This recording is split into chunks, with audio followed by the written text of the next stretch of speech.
وہ کہتے ہیں یہ تعظیم ہے، یہ عبادت نہیں۔ عبادت جو ہے وہ صرف اللہ کے لیے ہے، تعظیم جو ہے، تعظیم تو ہم بزرگوں کی بھی کر سکتے ہیں، تعظیم ہم زندہ کی بھی کر سکتے ہیں، تو ہم یہ جو سجدہ کرتے ہیں یہ تعظیم کے لیے ہے، اور اللہ کو جو سجدہ کرتے ہیں وہ عبادت کے لیے ہے۔ عبادت والا سجدہ اور ہے اور تعظیم والا سجدہ اور ہے، لہذا جو عبادت والا سجدہ ہے اس کو تو ہم بھی کفر کہتے ہیں۔ وہ کہتے ہیں اگر کوئی عبادت کا سجدہ کرے قبر پر وہ کافر ہے۔ یہ جو ہم سجدہ کرتے ہیں یا جھکتے ہیں یا طواف کرتے ہیں یا پھولوں کی چادریں چڑھاتے ہیں یا اس کے آگے ہاتھ باندھ کے کھڑے رہتے ہیں، یہ تعظیم ہے، یہ عبادت نہیں ہے۔ یہ جب مغالطہ دیتے ہیں تو لوگ اسی دھوکے میں آ جاتے ہیں، وہ سمجھتے ہیں کہ ہاں بھائی ٹھیک ہے، وہ تو ہے عبادت اور یہ ہے تعظیم۔ اچھا اب اسی کو مسئلہ سمجھ لیں۔ ایک دفعہ صحابہ نے آ کر میرے آقا سرکار مدینہ صلی اللہ علیہ وسلم اللہ کے کروڑوں صلاۃ و سلام کی خدمت میں ایک عرض کیا۔ صحابہ نے کہا کہ آقا ہم جب جاتے ہیں دوسرے ملکوں میں تو وہاں ہم نے رواج دیکھا ہے کہ لوگ اپنے بادشاہ کے دربار میں جب جاتے ہیں تو پہلے جھکتے ہیں، سجدہ کرتے ہیں اور پھر ہاتھ باندھ کے بادشاہ کے سامنے کھڑے ہوتے ہیں اور پھر اس وقت تک سر نہیں اٹھاتے جب تک بادشاہ ان کو بولنے کی اجازت نہ دے۔ تو بڑا وہاں جو ہے اس انداز میں ان کا یعنی داخلہ ہوتا ہے۔ تو آپ تو ہمارے دنیا کے بھی بادشاہ ہیں اور دین کے بھی بادشاہ ہیں، آپ ہمیں اجازت دیں کہ ہم بھی جب آپ کے دربار میں داخل ہوں تو آپ کا سلام کریں اور آپ کا سجدہ کریں اور آپ کی تعظیم بجا لائیں اور آپ کے آگے ہاتھ باندھ کے کھڑے ہوں، آپ ہمیں یہ اجازت دیں۔ سوال کرنے والے صحابہ ہیں اور پوچھ کس سے رہے ہیں؟ حضرت محمد رسول اللہ سے۔ بات دماغ میں رکھیں اور سمجھیں۔ اب ایمان سے کہیں کہ صحابہ جو پوچھ رہے تھے حضور کی تعظیم کے لیے پوچھ رہے تھے یا عبادت والے سجدے کا پوچھ رہے تھے؟ یعنی وہ حضور کی عبادت کرنا چاہتے تھے یا دنیا میں جو لوگ بادشاہوں کو سجدے کرتے ہیں یا جھک کے سلام کرتے ہیں یا کورنش بجا لاتے ہیں یا آپ کے ملک میں جیسے لوگ وڈیرے کو سردار کے پاؤں پہ ہاتھ رکھتے ہیں یا باپ کے پاؤں پہ ہاتھ رکھتے ہیں یا اپنے پیر کے پاؤں پہ ہاتھ رکھتے ہیں، تعظیم ہے یا عبادت ہے؟ تعظیم کی وجہ سے کرتے ہیں۔ اب صحابہ کا سوال بھی تعظیم والے سجدے کے بارے میں تھا کہ عبادت والے سجدے کے بارے میں تھا؟ حضور نے فرمایا خبردار، حضور نے فرمایا کہ میرے صحابہ خبردار، انی لآمر احدا ان یسجد لأحد، خبردار اگر میں کسی کو سجدے کرنے کی اجازت دیتا یا کسی کو کسی غیر کے لیے اللہ کے سوا سجدے کا حکم دیتا تو میں بیوی کو حکم دیتا کہ وہ اپنے خاوند کا سجدہ کرے۔ اچھا بیوی جب خاوند کا سجدہ اگر حکم بھی ہوتا تو عبادت سمجھ کے کرتی یا تعظیم کے لیے کرتی؟ تعظیم کے۔ لیکن فرمایا چونکہ میرے اللہ نے حکم دے دیا ہے کہ لا تسجدوا للشمس ولا للقمر واسجدوا للہ الذی خلقہن ان کنتم ایاہ تعبدون، کہ نہ سورج کو سجدہ کرو، نہ چاند کو سجدہ کرو، نہ بلند چیزوں کو سجدہ کرو، نہ چمکنے والی چیزوں کو سجدہ کرو، نہ وہ چیزیں جو دن میں ظاہر ہوتی ہیں نہ ان کو سجدہ کرو، نہ وہ چیزیں جو رات میں ظاہر ہوتی ہیں ان کو سجدہ کرو، بلکہ سجدہ صرف اللہ کی ذات کے لیے کرو جس نے تمہیں پیدا کیا ہے۔ اگر تم اس کی عبادت کرتے ہو تو سجدہ بھی صرف اسی کے لیے ہوگا۔ تو اب حضور پاک نے تمام عبادت کا سجدہ تو ویسے سب کے نزدیک اللہ کے سوا کفر ہے، تعظیم والے سجدے سے منع کر دیا، یہ اجازت دے دی۔ ایک مسئلے کو سمجھیں اور دماغ میں رکھیں۔ اللہ تبارک و تعالی آپ کو اور ہمیں اور سب کو دین کے سمجھنے کی توفیق عطا فرما دے۔ تو اب اچھا اب دیکھیں، سورج نکلے تو نماز نہ پڑھو، سورج سر پہ آ جائے تو نماز نہ پڑھو، سورج ڈوب رہا ہو تو نماز نہ پڑھو۔ کیوں؟ کہ ان اوقات میں سورج کے پجاری سورج کی عبادت کرتے ہیں، سورج کے پوجنے والے جو ہیں جب سورج نکلے تو عبادت کرتے ہیں۔ اور اسی طرح سورج ڈوبنے لگے تو اس کی طرف عبادت کرتے ہیں، اور عین سورج استوا پہ ہو تو عبادت کرتے ہیں۔ حضور نے منع فرما دیا کہ ان 3 وقتوں میں نماز تم نہ پڑھو۔ اچھا، اگر ہم نماز پڑھیں گے تو کس کی پڑھیں گے؟ ہمیں سورج سے کیا تعلق ہے؟ ہمیں کوئی سورج سے تعلق ہے؟ ہمارا سورج سے کیا واسطہ ہے؟ اگر ہم دوپہر کو بھی پڑھیں گے تو اللہ کے لیے، اور ڈوبتے وقت بھی پڑھیں گے تو اللہ کے لیے، لیکن کیوں روکا گیا کہ اگر ہم اس وقت عبادت میں یوں کھڑے ہوں اور ایک نہ جاننے والا دور سے دیکھے تو کہیں یہ نہ سمجھے کہ یہ بھی سورج کے پجاری ہے، تاکہ ان کے ساتھ ان کی مشابہت نہ ہو جائے۔ اچھا، اب جو آدمی کعبے کے آگے بھی سجدہ کرے اور قبر کے آگے بھی سجدہ کرے تو یہاں شبہ نہیں پڑتا؟ یعنی سورج تو اتنا بلند کھڑا ہے کہ ہمارے سامنے بھی نہیں ہوتا، اور چاند اتنا دور کھڑا ہے کہ ہمارے آگے بھی نہیں ہوتا، لیکن قبر تو ہمارے آگے ہوتی ہے، وہ تو بالکل ہمارے سامنے ہوتی۔ اب دیکھیں، ہر نماز میں، فرض نماز میں، سنت نماز میں، واجب نماز میں، دن کی نمازوں میں، رات کی نمازوں میں، تمام نمازوں میں رکوع بھی ہے اور سجدہ بھی۔ کوئی نماز بغیر رکوع سجدے کے ہے؟ لیکن جب جنازہ پڑھتے ہو تو رکوع اور سجدہ ہے، کیوں نہیں ہے؟ سمجھے مسئلے کو بھی۔ اب حالانکہ نماز، جنازہ بھی تو نماز ہے، نماز جب پڑھ رہے ہیں جنازہ موجود ہے تو اس میں رکوع اور سجدہ نہیں ہے، کیونکہ سامنے رکھی ہے میت۔ کوئی دیکھ کے یہ نہ سمجھے کہ اسی بزرگ کو سجدہ کر رہے ہیں، اسی کو رکوع کر رہے ہیں، بس کھڑے کھڑے دعا مانگ لو میں قبول کر دوں گا، بس کھڑے کھڑے، تاکہ کسی کو شبہ ہی نہ پڑے کہ میرا بندہ میرے سوا کسی غیر کے آگے بھی جھک سکتا ہے، کسی کو شبہ بھی نہ پڑے، کسی کو شک بھی نہ پڑے۔ اب اللہ کے ولی کا جنازہ سامنے رکھا ہو تو جھکنے کا حکم نہیں ہے، رکوع کا حکم نہیں ہے، سجدے کا حکم نہیں ہے، لیکن وہی ولی جب قبر کے نیچے چلا جائے تو پھر قبر پہ سجدہ جائز ہو جاتا ہے۔ اس لیے ہمیشہ سمجھیں، اللہ تبارک و تعالی رحمت فرمایا ایاک نعبد ایاک نعبد و ایاک نستعین، تیری ہی عبادت کرتے ہیں اور تجھ ہی سے مدد مانگتے ہیں۔ اسی طرح میرے پاک نبی صلی اللہ علیہ وسلم کے صحابی ہیں حضرت عدی ابن حاتم، جب یہ آیت اتری قرآن مقدس میں کہ اتخذوا احبارهم ورهبانهم اربابا من دون اللہ، اللہ نے فرمایا کہ بعض لوگوں نے اپنے مولویوں کو اور اپنے پیروں کو اللہ کے بعد سوا خدا بنا لیا ہے، رب بنا لیا ہے۔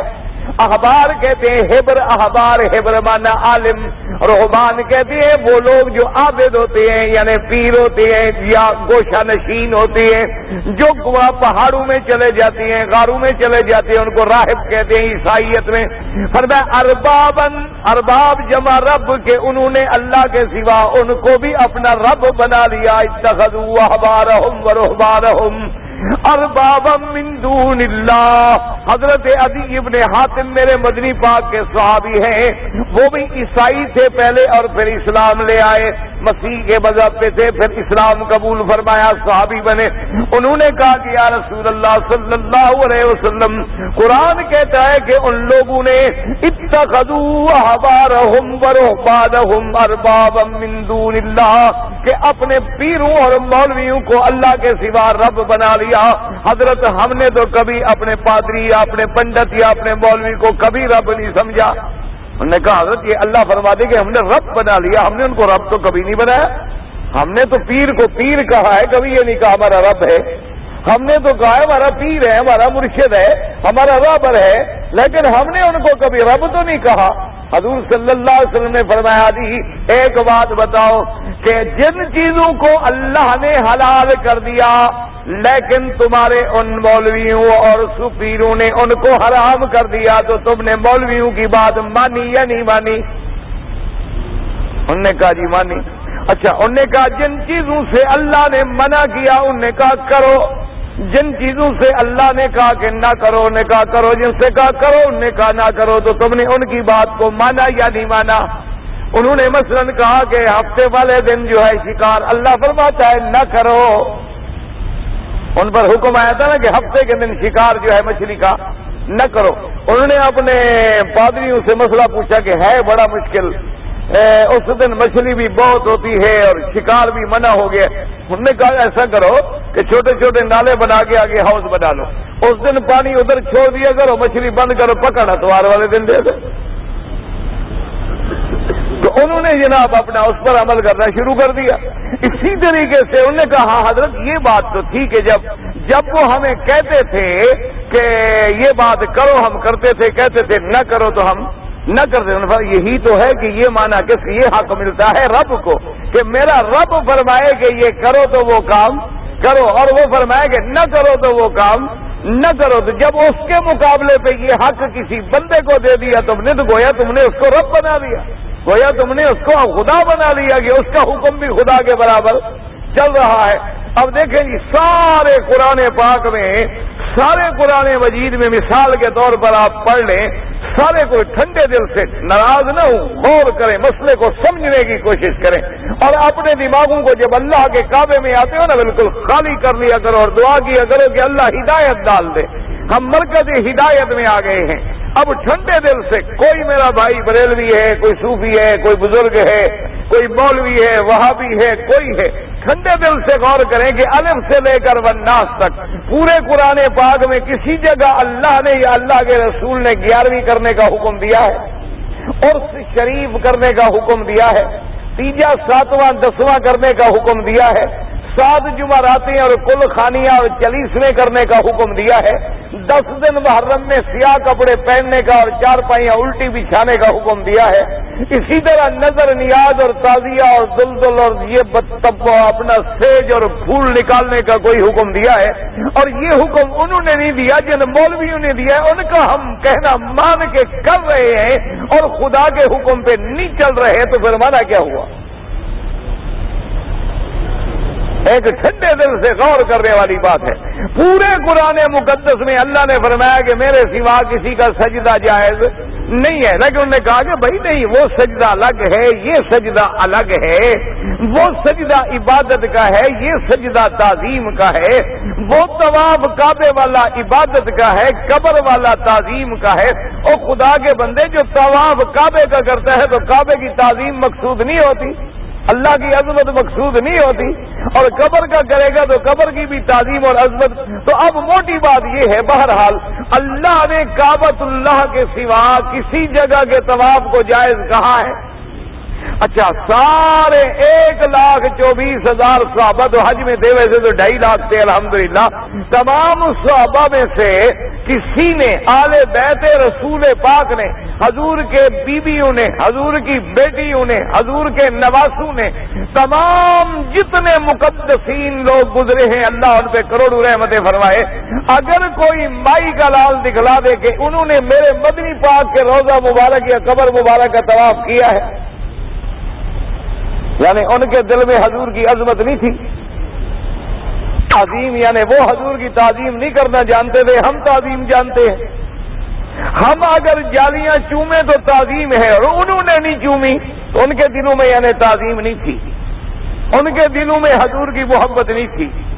ہم اگر سجدہ کریں تو تعظیم ہے، ابو بکر عمر عثمان علی کو یہ مسئلہ سمجھ نہیں آیا، حسن حسین کو یہ مسئلہ سمجھ نہیں آیا، 2.5 لاکھ صحابہ کو یہ مسئلہ سمجھ نہیں آیا، بی بی فاطمہ الزہرا، بی بی عائشہ کو یہ مسئلہ سمجھ نہیں آیا، اور 600 سال گزرنے کے بعد بدعت والے لوگوں کو یہ مسئلہ سمجھ آ گیا اور انہوں نے دنیا کو پوری گمراہی کے راستے پہ ڈال دیا۔ آخر وجہ کیا ہے؟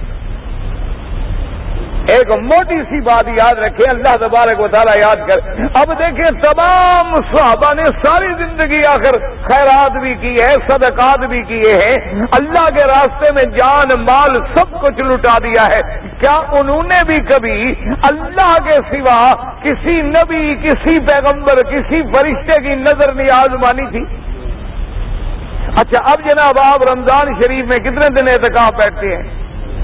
ہاں جی، 10 دن، لیکن کبھی کبھی وہ 9 بھی ہو جاتی ہے نا، کیونکہ کبھی 29 کا مہینہ ہوگا اور کبھی 30 کا مہینہ ہوگا۔ اب یہ اعتکاف بیٹھنا عبادت ہے یا نہیں ہے؟ رمضان المبارک میں یا آگے پیچھے بھی اللہ کے گھروں میں اعتکاف بیٹھنا عبادت ہے نہیں؟ اچھا، جو قبر پہ 9 راتیں بیٹھتے ہیں وہ کیا ہے؟ جی کہا گیا جی ہم نے تو بس ہی جانا ہے حضرت کی مزار پہ اس دفعہ، بس وہی ہم نے 9 راتیں لگانا ہے۔ اور کوئی تو ماشاءاللہ کہتے ہیں جی بس ہم نے تو اپنے بچے کو اپنے پیر کا مجاور بنا دیا ہے، اور لٹ جو ہے بالوں کی وہ بھی نہیں کٹوائیں گے جب تک کہ سائیں کی مزار پہ نہ جائیں، وہاں جا کے بچے کی لٹ بھی کٹوائیں گے، کیونکہ وہاں قبر پہ جا کے بچے کی لٹ کٹوانے کا کیا مطلب ہے؟ یعنی پیر دیکھ رہا ہے کہ میرا مرید بچے کو لے آیا ہے۔ آخر کوئی بات سنیں اور سمجھیں، اللہ تبارک و تعالی رحمت فرمائے، تو اس لیے عقیدہ کیا بنا کہ ایاک نعبد، تیری ہی عبادت، کس کی عبادت کرتے ہیں؟ اللہ کی۔ اچھا آگے اگلا مسئلہ کیا؟ وَإِيَّاكَ نَسْتَعِينُ، اور تجھ ہی سے مدد مانگتے ہیں، تجھ ہی سے مدد مانگتے ہیں۔ کیا مانا؟ یعنی دنیاوی امور ہے، آخروی امور ہے، جسمانی امور ہے، روحانی امور ہے، مدد کس سے مانگتے ہیں؟ اللہ تبارک و تعالیٰ سے۔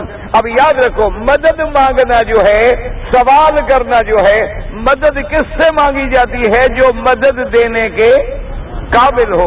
اچھا مدد کس سے مانگی جاتی ہے؟ جو ہماری بولی بھی سمجھتا ہو، جو نہ سمجھے اس سے، جو آپ عربی والے کو کہتے رہے اپنی زبان میں بھائی مجھے پیاس لگی یار پانی تو لے آؤ، تو وہ کہے گا کیا بات ہے، وہ تو پھر وہی ہو جائے گا نا جیسے وہ ہماری مثل مشہور ہے کہ ہمارے کوئی دیہاتی لوگ آئے نا جی حج کے زمانے میں، تو اب تو اللہ ان کو جزائے خیر دے، انہوں نے پانی کا اتنا انتظام کر دیا۔ پہلے دور میں پانی جانی نہیں ہوتا تھا، بڑا کنویں سے پانی ہوتا تھا اور وہ ڈبے لٹکا کے کندھے پر سکے جو تھے وہ پانی بیچا کرتے تھے۔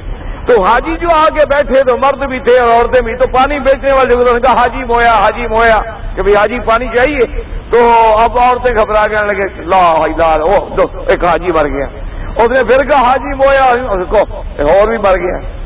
اور ادھر سے کوئی اور آدمی جو ہے اس نے کہا حاجی مویا، انہوں نے کہا اس محلے جی سارے حاجی مر گئے، تو بلا پہ گئی کی ہوا حاجی سارے مرتے ہی جا رہے ہیں، حاجی مویا، حاجی مویا، اور کوئی کیوں نہ مویا، حاجی کیوں مویا؟ تو اس لیے جب آدمی سمجھے نا تو اس سے مدد مانگے گا۔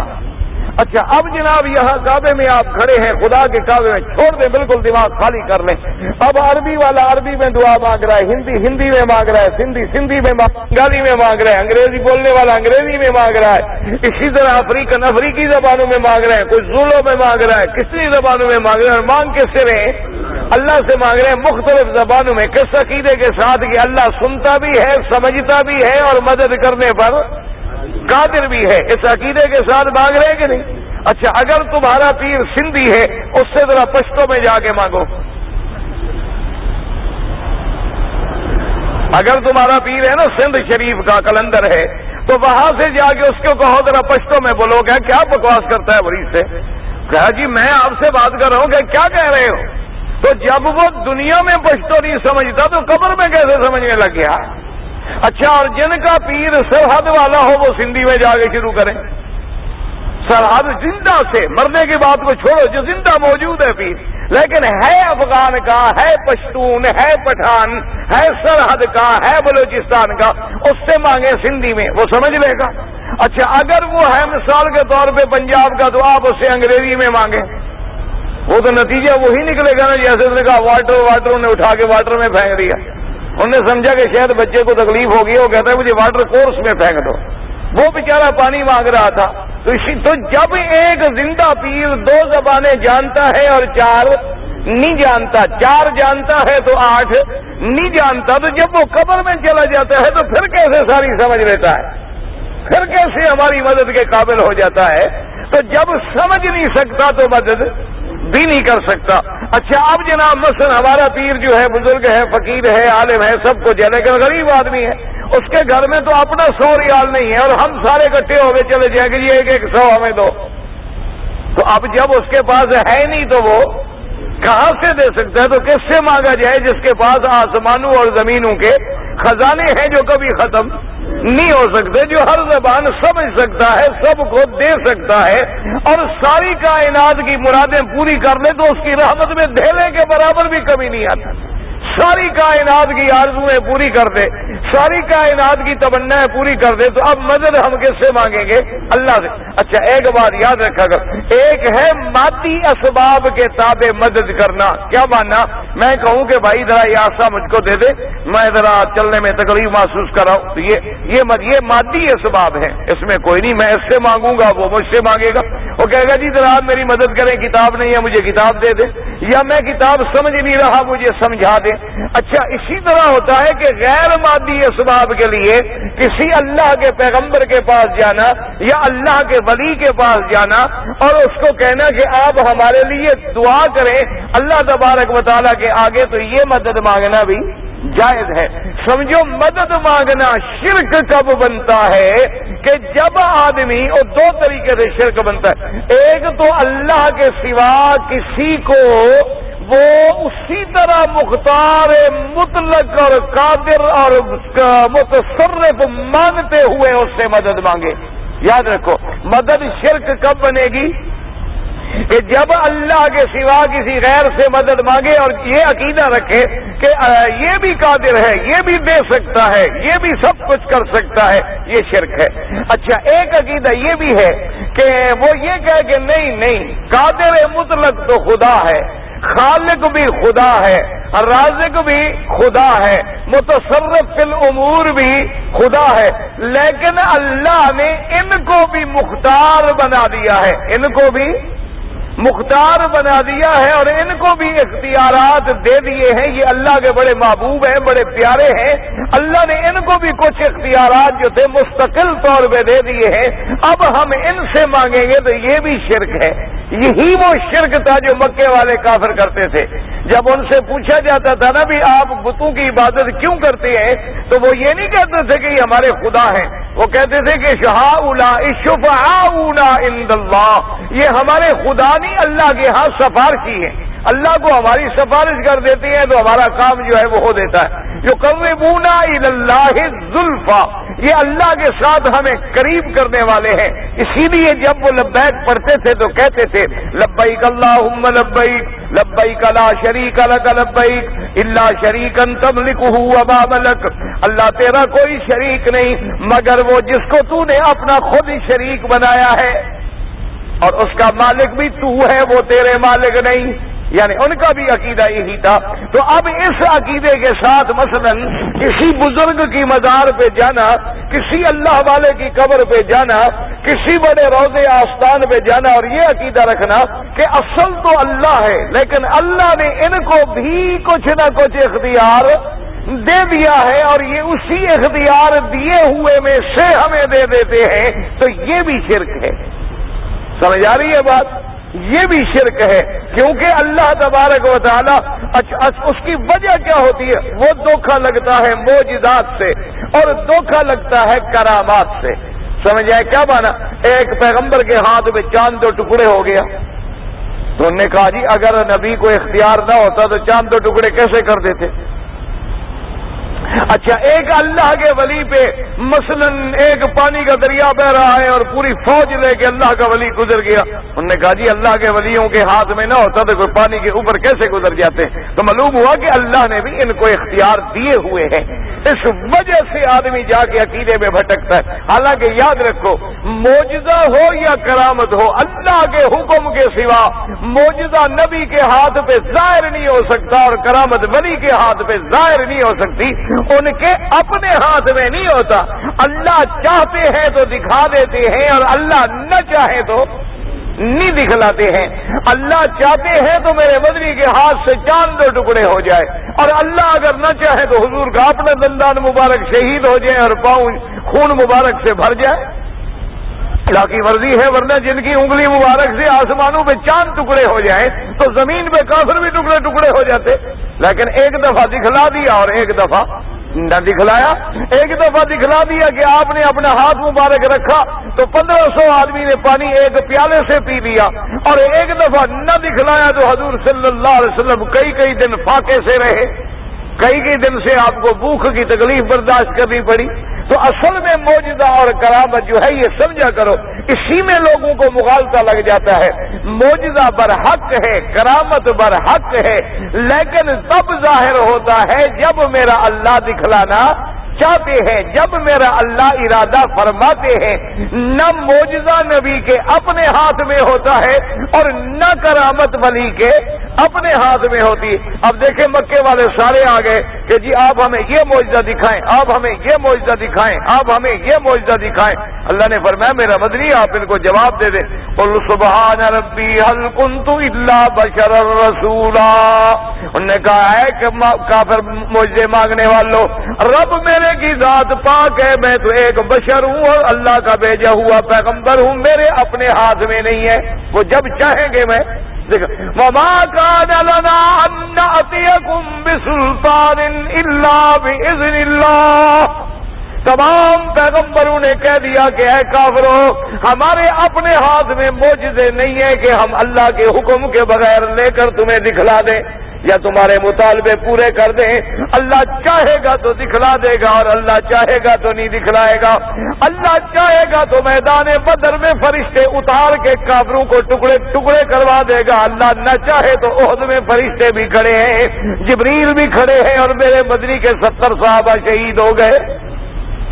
کیوں؟ اللہ کے ہاتھ میں ہے، کسی بندے کے ہاتھ میں نہیں ہے۔ تو اس لیے یاد رکھیں ہمیشہ کہ مدد مانگنا جو ہے اللہ کے سوا کسی کو قادر مطلق جان کر اور خالق رازق متصرف جان کے مانگے تب بھی شرک ہے، اور یہ عقیدہ رکھے کہ ان کو اللہ نے اختیار دے دیا ہے، اب یہ خود مختار ہیں، جو چاہیں کریں، ان کے اپنے ہاتھ میں ہے، لہذا ہم ان سے مدد مانگیں، یہ بھی کفر اور شرک ہے۔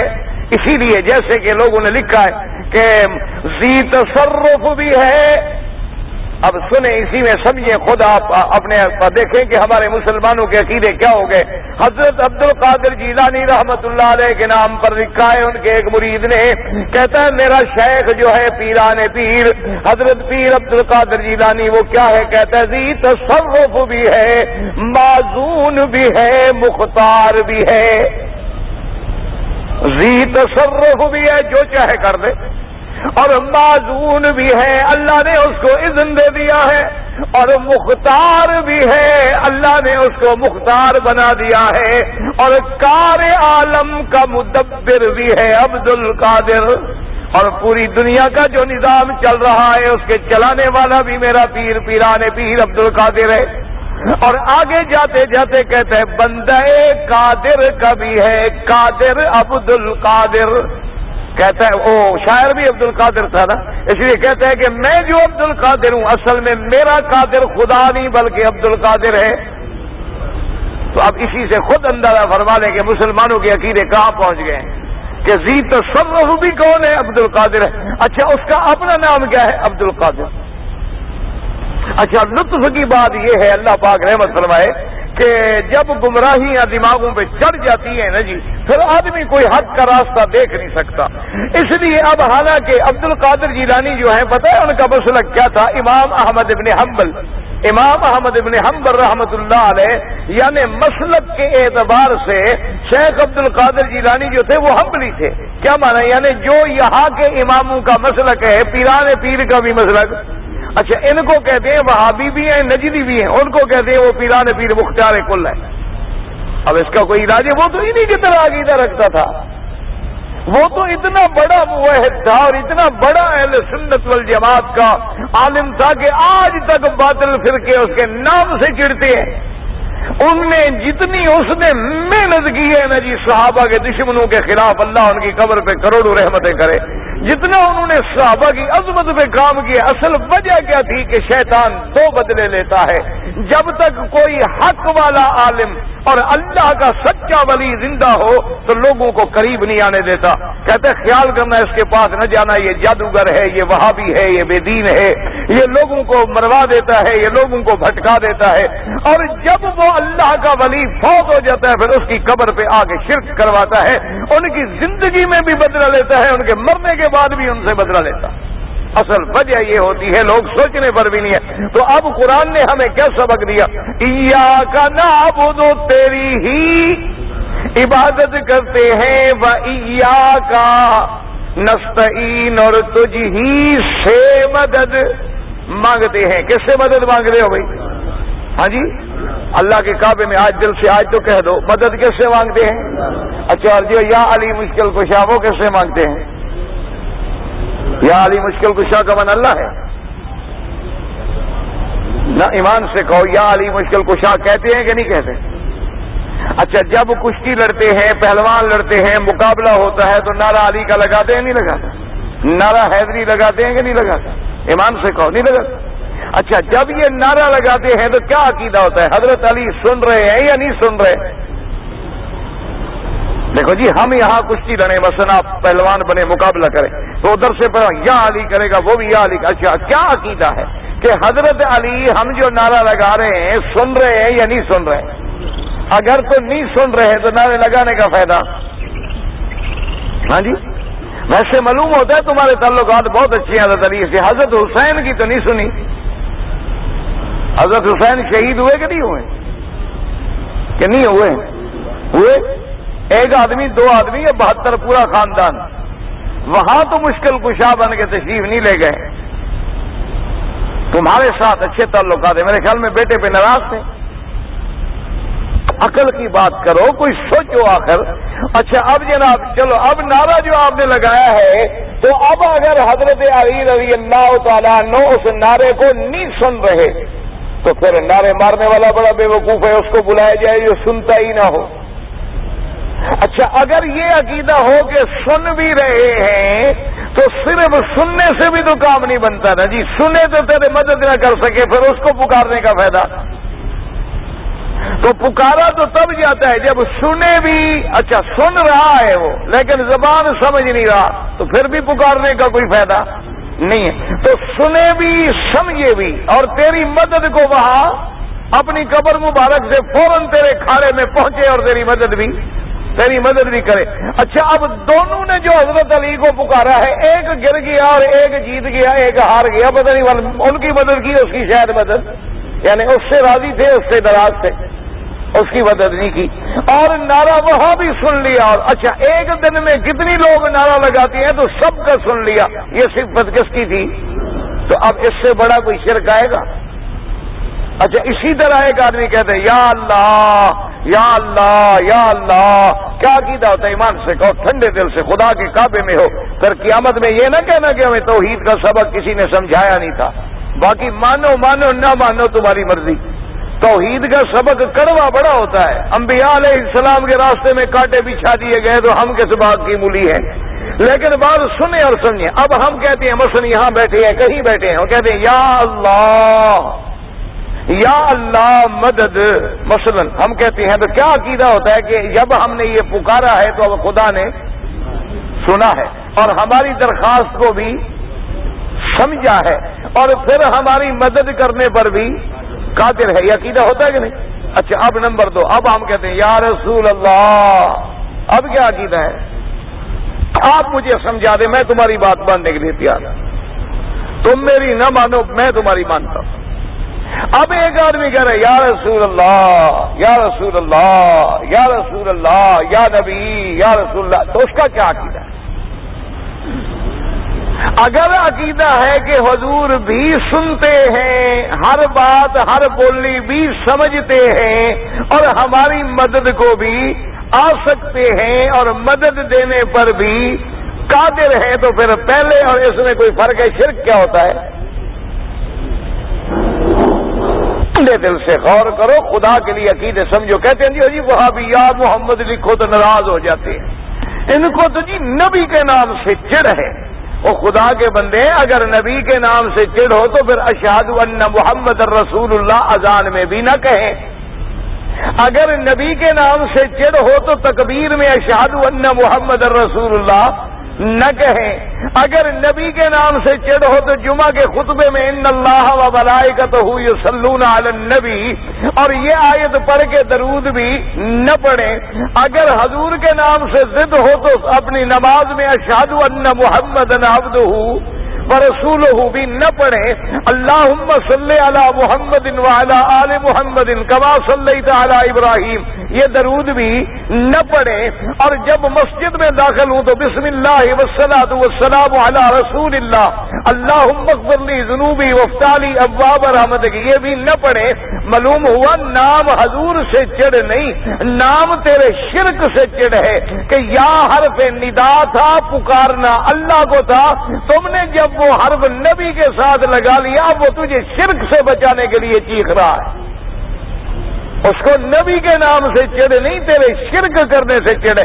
اچھا تو کہتا ہے جی میں شرک نہیں کر رہا، میں نے تو ویسے لگا لیا تھا، تو وہ ڈر رہا ہے کہ یہ تو نہیں کر رہا، لیکن آگے لوگ جب آئیں گے، اگلی نسلیں جب ہماری آئیں گی، وہ مسجد و محراب پہ دیکھیں گی کہ یا اللہ، ادھر دیکھیں گے تو یا رسول اللہ، سمجھیں گے کوئی برابر کی چوٹ ہے۔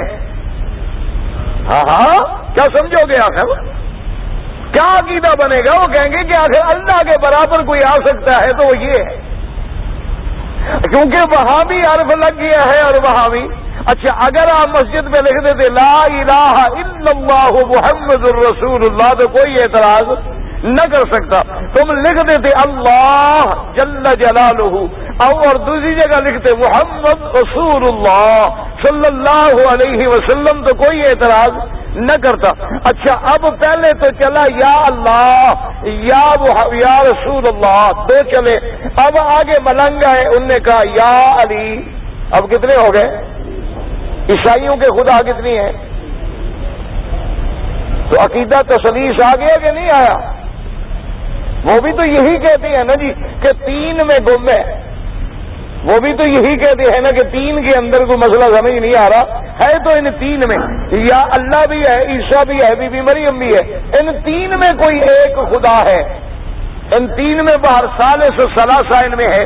تو اچھا اب جناب ہمارے اور جو ہے انہوں نے کہا بھائی بات یہ ہے کہ اللہ کے ساتھ بھی یا اللہ لگ گیا، حضور کے ساتھ بھی یا رسول اللہ لگ گیا، حضرت علی کے ساتھ بھی یا علی لگ گیا، تو باقی ہمارے پیروں نے کو گناہ کیا، انہوں نے کہا لکھو یا پیر یا دستگیر، انہوں نے کہا لکھو یا غوث اعظم، انہوں نے کہا لکھو یا معین الدین چشتی مدد کن، از بحر غم آزاد کن، امداد کن امداد کن، انہوں نے کہا پڑھو وظیفہ پڑھو تو تمہاری مدد کے لیے پیر معین الدین خود چشت سے چلیں گے اور یہیں پہنچ جائیں گے۔ زگرداب بلا افتاد کشتی مدد کن یا معین الدین چشتی، آیا کہ نہیں آیا ہے؟ تو اب اندازہ فرمایا تو پھر اور شرک کیا بلا ہے آخر؟ اس لیے ہمیشہ یاد رکھو، اب ہر نماز میں ہم فاتحہ پڑھ رہے ہیں تو کیا سبق میں ایاک نعبد و ایاک نستعین، تیری ہی عبادت کرتے ہیں اور تجھ ہی سے مدد مانگتے ہیں۔ انبیاء کس کی عبادت کرتے ہیں؟ ملائکہ کس کی عبادت کرتے ہیں؟ اولیاء اللہ کس کی عبادت کرتے ہیں؟ وہ کس سے مدد مانگتے ہیں؟ کس کے آگے سر جھکاتے ہیں؟ کس کا رکوع اور سجدہ کرتے ہیں؟ اب میرے پاک نبی سرکار مدینہ حبیب کبریا حضرت محمد مصطفیٰ سید الاولین والآخرین رحمت للعالمین نے تین لفظوں میں اپنی امت کے لیے مسئلہ حل کر دیا۔ اب اللہ کا قرآن بھی یاد کر لو اور میرے مدنی سرکار کا فرمان بھی یاد کر لو۔ حضور نے فرمایا کہ میری امت سمجھ لو، اذا سألت فاسأل من اللہ، جب تو سوال کرے تو کس سے سوال کر؟ یہ کون سکھلا رہے ہیں؟ سکھلانے والا کون ہے؟ محمد الرسول اللہ، کہ جب سوال کرو تو کس سے کرو؟ یا فرمایا جب تو سوال کرے تو مجھ سے کر، یہ نہیں کہا آدم سے کر، ابراہیم سے کر، جبریل میکائیل سے کر، یا پیران پیر سے کر، نہیں کہا؟ سوچ لیں، اذا سألت فاسأل من اللہ، اچھا، اور وَإِذَا اسْتَعَنْتَ فَاسْتَعِنْ بِاللَّهِ، اور جب مدد پکڑو تو کس کے ساتھ پکڑو؟ اللہ کے ساتھ۔ اور فرمایا وَإِذَا تَوَكَّلْتَ فَتَوَكَّلْ عَلَى اللَّهِ، اور جب توکل کرو، بھروسہ کرو، اعتماد کرو تو کس پہ کرو؟ اب میرے مدنی پاک نے سکھا دیا، ہم تو مدنی کے غلام ہیں، تمہاری مرضی وہابی کہو، تمہاری مرضی جو مرضی ہے کہو۔ اچھا اب جناب جب ہم نے یہ اعتراف کر لیا تو آگے خالص دعا آ گئی، پہلے اللہ کی حمد و ثنا آ گئی، اللہ کی صفات آ گئے، اعتراف اب ہم آ گیا کہ مالک بھی اللہ ہے، پھر ہم نے اپنی بندگی کا اقرار کر لیا۔ تو